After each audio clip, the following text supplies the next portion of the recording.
പിതാവിൻ്റെയും പുത്രൻ്റെയും പരിശുദ്ധാത്മാവിൻ്റെയും നാമത്തിൽ ആമേൻ. എൻ്റെ പ്രിയപ്പെട്ടവരെ, ഇന്ന് നവംബർ 29 ശനിയാഴ്ച. അമ്മേ പരിശുദ്ധ അമ്മേ, അമ്മേ പരിശുദ്ധ ദൈവമാതാവേ, കൃപാസനത്തിലൂടെ ഞങ്ങൾക്കും ഞങ്ങളുടെ ദേശത്തിനും അമ്മ മധ്യസ്ഥം തേടി തന്ന എല്ലാ അനുഗ്രഹങ്ങൾക്കും കൃപകൾക്കും ഞങ്ങളിപ്പോൾ ഹൃദയം നിറഞ്ഞ നന്ദി പറയുന്നു.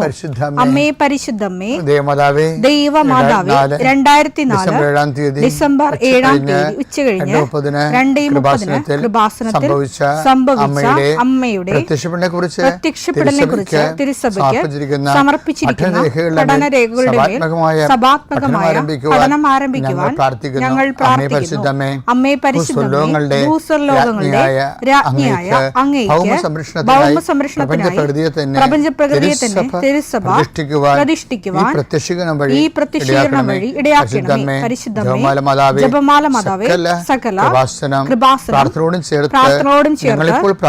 ഞങ്ങളിപ്പോൾ പ്രാർത്ഥിക്കുന്ന ഈ കുടുംബത്തിന്റെ പ്രത്യേക നിയോഗം പറ മക്കളെ.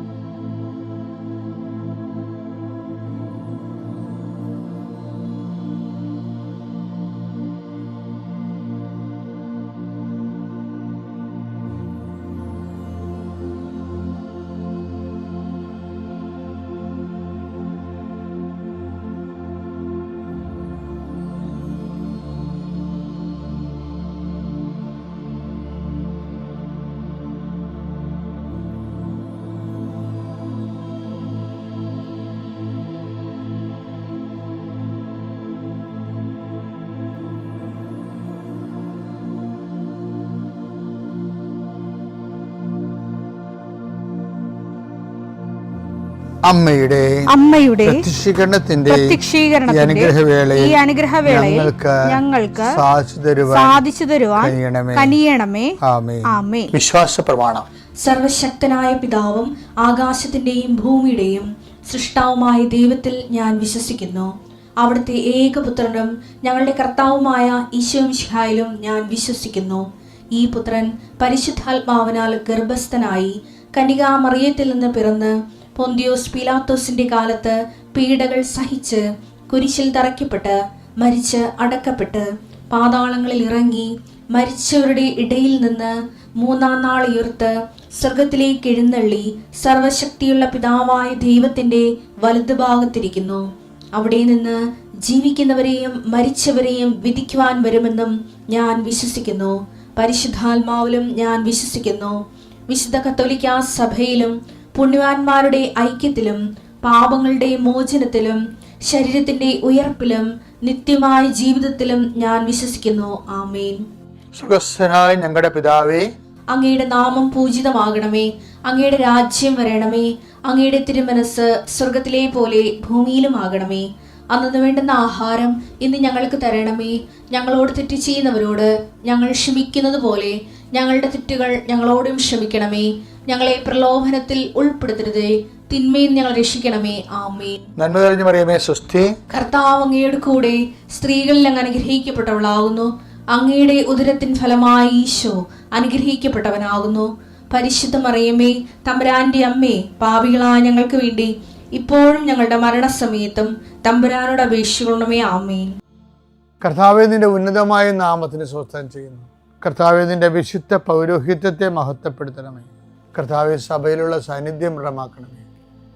39 വർഷം ഞാൻ അർപ്പിച്ച കൃപാന്റെ യുഗതിയായി കൃപാസ്ഥാന ജീവനോടെ പ്രത്യക്ഷപ്പെട്ട മാതാവിൻ്റെ മാധ്യസ്ഥയിൽ അത്താറയിൽ നടന്ന 10,000-കണക്കിന് ആരാധന ശക്തിയാൽ മക്കളില്ലാത്തവരെ ഓർത്ത് പ്രാർത്ഥിക്കുന്ന ഈശോയെ, ആശുപത്രി കിടക്കുന്നവരെ ഓർത്ത് പ്രാർത്ഥിക്കുന്നു.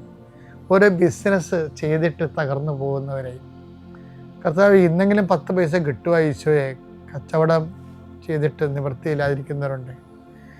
കന്യൻ്റെ കയ്യിൽ പൈസ അകപ്പെട്ടു പോയവരുണ്ട്. അത് തിരക്കി പോകുന്നവരും ചോദിക്കാൻ പോകുന്നവരുണ്ട്. അപ്പം അവരെല്ലാം അവരുടെ ഉദ്യമങ്ങളെല്ലാം കർത്താവ് കൊച്ചു തോബിയാസിനെ നീ വിട്ടില്ലേ, കടങ്ങൾ തിരിച്ചു കിട്ടും മേടിക്കാൻ വേണ്ടി. അതുപോലെ അന്ന് റാഫേൽ മാലാഖനെ നീ കൂടെ വിട്ടില്ലേ, ഞങ്ങൾക്ക് നഷ്ടപ്പെട്ടത് തിരിച്ചു വിട്ട മേടിക്കാൻ വേണ്ടി വിടുന്നവരുടെ കൂടെ പരിശുദ്ധമ്മയെ നീ കൂടെ വിടണമെന്ന് പ്രാർത്ഥിക്കുന്നു ഈശോ.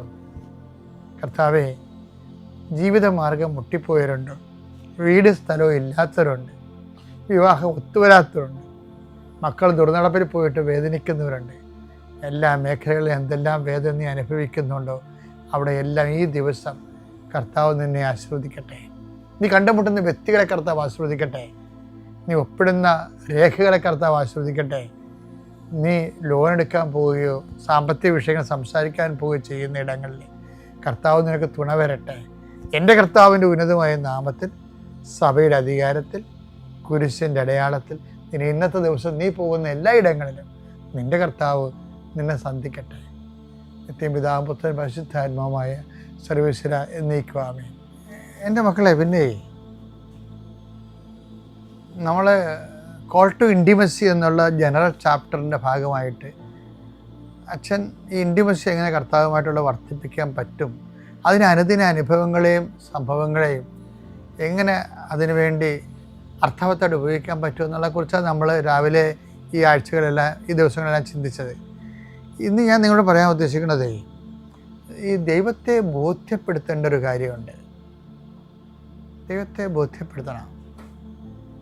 ബോധ്യപ്പെടുത്തുന്ന വെച്ചാൽ അത് ക്ലേശകാലങ്ങളെ സുവിശേഷ വിഹിതമായി കൈകാര്യം ചെയ്യണം.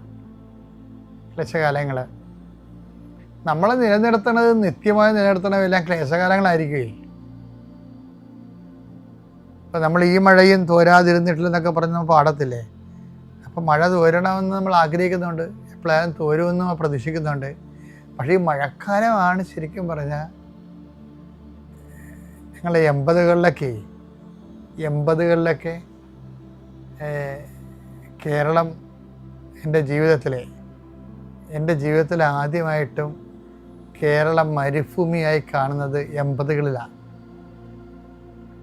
കാര്യം മഴയില്ലായിരുന്നു 80കളിൽ മഴയില്ലായിരുന്നു. ഏതാണ്ട് ഒരു മാസം എത്തിച്ച് എന്താ പെയ്ത് മാറ്റി.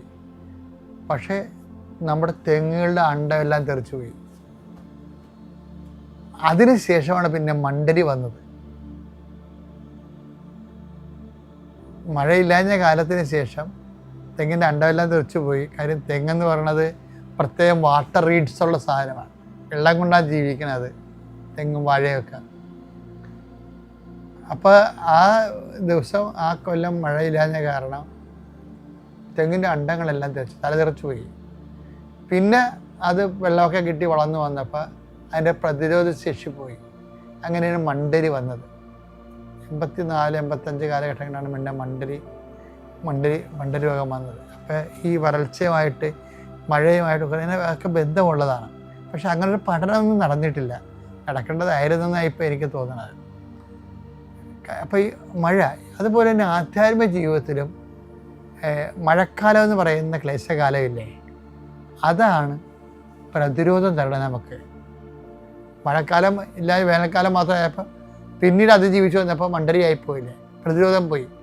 ചെറിയ വണ്ടികൾക്ക് വരെ വെള്ളക്കടത്ത് കയറി അതിനെ നശിപ്പിക്കാൻ പറ്റുമായിരുന്നു. അപ്പോൾ ഈ ക്ലേശകാലങ്ങളിലുള്ളവർക്ക് ഇവിടെ വരുന്നവർക്ക് ഉണ്ടാകുന്നതിന് അത് ഒരു പ്രതിരോധം ഉണ്ടാകും. പ്രതിരോധം എന്ന് പറയുന്നത് ലോകപ്രലോഭനങ്ങളെ അതിജീവിക്കാനുള്ള കഴിവുണ്ടാകും. ആ ക്ലേശകാലങ്ങളാണ്. പക്ഷേ ക്ലേശകാലങ്ങളെ നമ്മൾ സുവിശേഷ വിഹിതമായി ഉപയോഗിക്കണമെന്നേ ഉള്ളൂ. സുവിശേഷ വിഹിതമായി ഉപയോഗിക്കണം. അപ്പോൾ എന്നിട്ട് നമ്മൾ ദൈവത്തെ ബോധ്യപ്പെടുത്തി കൊടുക്കണം.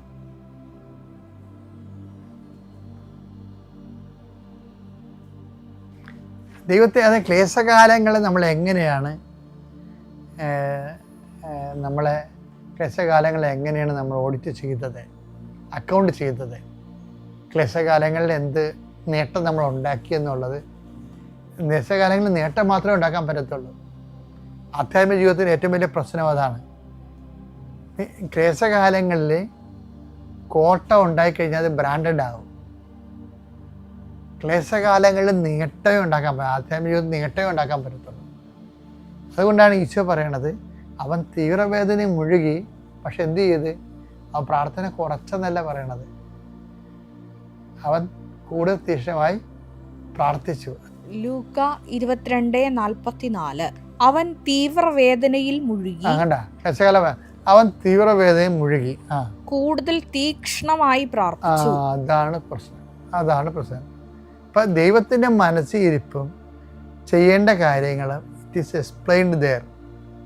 ഒരു തീവ്രവേദന വന്നാൽ എന്ത് ചെയ്യും? ജോലി നഷ്ടപ്പെട്ടാൽ എന്ത് ചെയ്യും? ഭാര്യയ്ക്ക് അസുഖം വന്നാൽ എന്ത് ചെയ്യും? കുഞ്ഞുങ്ങളില്ലാതെ വന്നാൽ എന്ത് ചെയ്യും?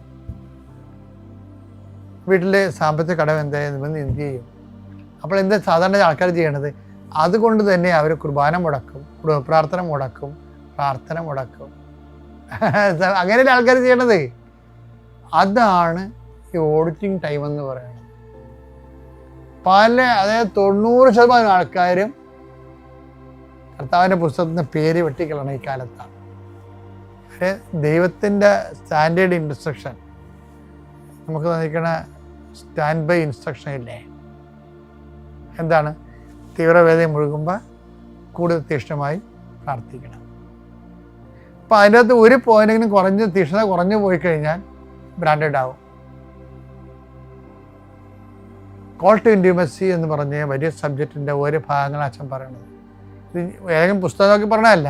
എൻ്റെ ജീവിതത്തിൽ നിന്നും എൻ്റെ ആലോചനയിലും പ്രാർത്ഥനയിലും കർത്താവ് എനിക്ക് വെളിവാക്കി തന്ന കാര്യങ്ങളാണ് ഞാൻ നിങ്ങൾക്ക് പറഞ്ഞു തരുന്നത്. ദൈവത്തിന് ഒരു സ്റ്റാൻഡേർഡുണ്ട്.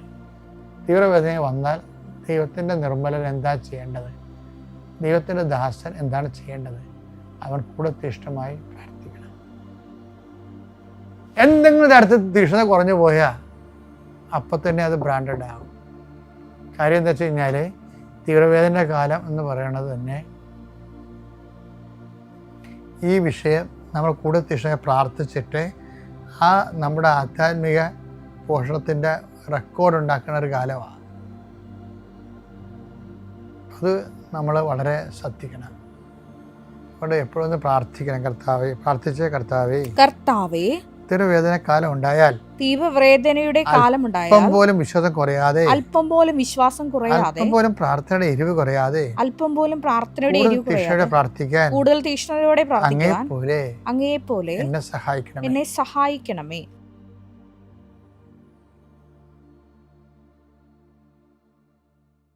അത്യപൂർവ ദൈവാനുഭവങ്ങൾ ഇനി നിങ്ങൾക്കും സ്വന്തം.